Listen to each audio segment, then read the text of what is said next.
आप जानते हैं हमारी बाइबल में बहुत जगहों पे आग का जिक्र है,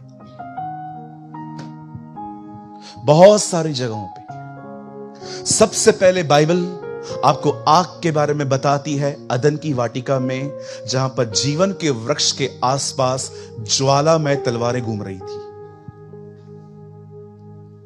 फिर परमेश्वर मूसा के ऊपर अपने आप को प्रकट करता है जलती हुई झाड़ी में से।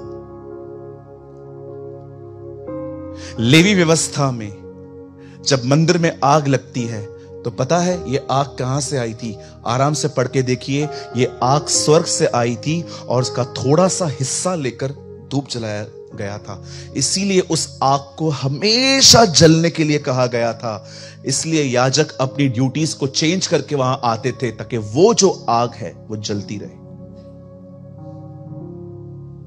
शद्रक मेशक के समय में भी आग दिखाई गई।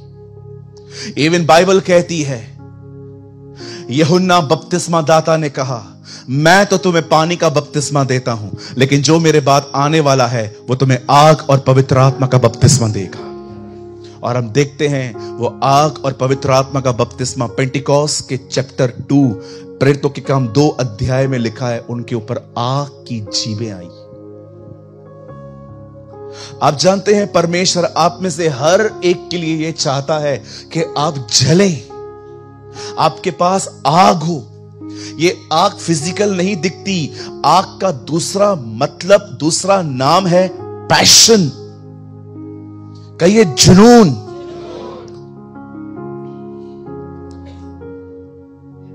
बहुत साल पहले एक आदमी का बहुत बुरी तरह से एक्सीडेंट हुआ। इतनी हड्डियां टूटी, उनकी बायोग्राफी में लिखा है कि जब वो डॉक्टर के पास गए ना, तो डॉक्टर समझ नहीं पा रहा था कहां से स्टार्ट करें जोड़ना। मेरे फादर 10-12 दिन अस्पताल में थे। जब अभी बाईपास हुआ, हम 10-12 दिन में थक गए थे। वो बंदा 6 महीना अस्पताल में रहा। 6 महीने के बाद डॉक्टर ने उसको कहा, बस अभी जाइए, इससे ज्यादा इलाज नहीं हो सकता आपका। और जब वो अपने घर में आने लगा तो उसको एक व्हील चेयर दी गई, जिसको रोज रगड़ रगड़ के वो आगे चलता था। एक दिन उसने अपनी आंखों से कलीसिया देखी। उसे मन हुआ कि मैं वहां पर जाऊं। वो गया, और आपको मैं सच कहता हूं, वहां पर वचन चल रहा था, उसी के मार खाने से तुम चंगे हुए। जब उसने ये बात सुनी, उसके बदन में महसूस हुआ उसे कि वो अब थोड़ा और अधिक ठीक हो रहा है। 3 महीने वो लगातार गया, वो बिल्कुल ठीक हो गया। उसी व्यक्ति ने पिक्चर बनाई, passion of the Christ, Mel Gibson. आप जानते हैं उसे अपनी पिक्चर का नाम क्या रखा? Passion of the Christ. Passion, passion of the Christ, मसीह का जुनून। आप जानते हैं आपके परमेश्वर के पास पृथ्वी पर एक जुनून था।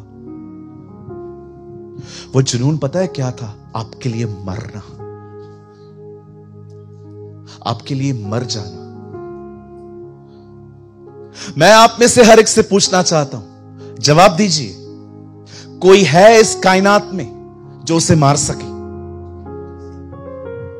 कौन लड़ पाया? मुझे बताइए। मैं उस दिन झारखंड में था। मैंने एक बात कही वहां पर, इस दुनिया में सबसे सामर्थी इजबिल की आत्मा नहीं है। इस दुनिया में सबसे महान और बड़ा आत्मा फिरौन का आत्मा नहीं है। इस दुनिया में सबसे बड़ा आत्मा हेरोदस का आत्मा नहीं है। इस दुनिया में सबसे बड़ा, महान और सामर्थी आत्मा पवित्र आत्मा है, होली स्पिरिट।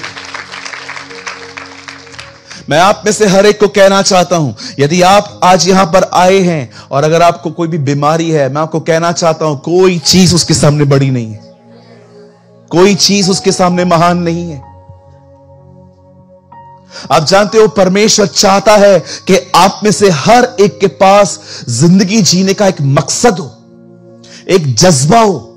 प्रभु नहीं चाहते कि आप सुबह उठें, ब्रेड बटर खाएं, आराम करें, फिर सो जाएं, फिर गप्पे मारें, फिर घर से निकलें और आपकी जिंदगी बस यहां वहां टाइम पास करते हुए यहां वहां गुजरे। परमेश्वर नहीं चाहता। प्रभु चाहता है आप जब सुबह नींद से जागे, आपके पास जिंदगी जीने का एक जुनून हो, एक मकसद हो, आपको पता हो कि आज प्रभु ने मुझे क्यों उठाया है। पैशन रखो, इतना डूबो अपने पैशन में कि कोई विवाह में भी तुमसे पूछे कि दाखरस खत्म हुई है तो मुंह से ये निकल आए, मेरा समय थोड़ी आया। कौन सा समय? मुझे पता है मुझे एक दिन मरना है।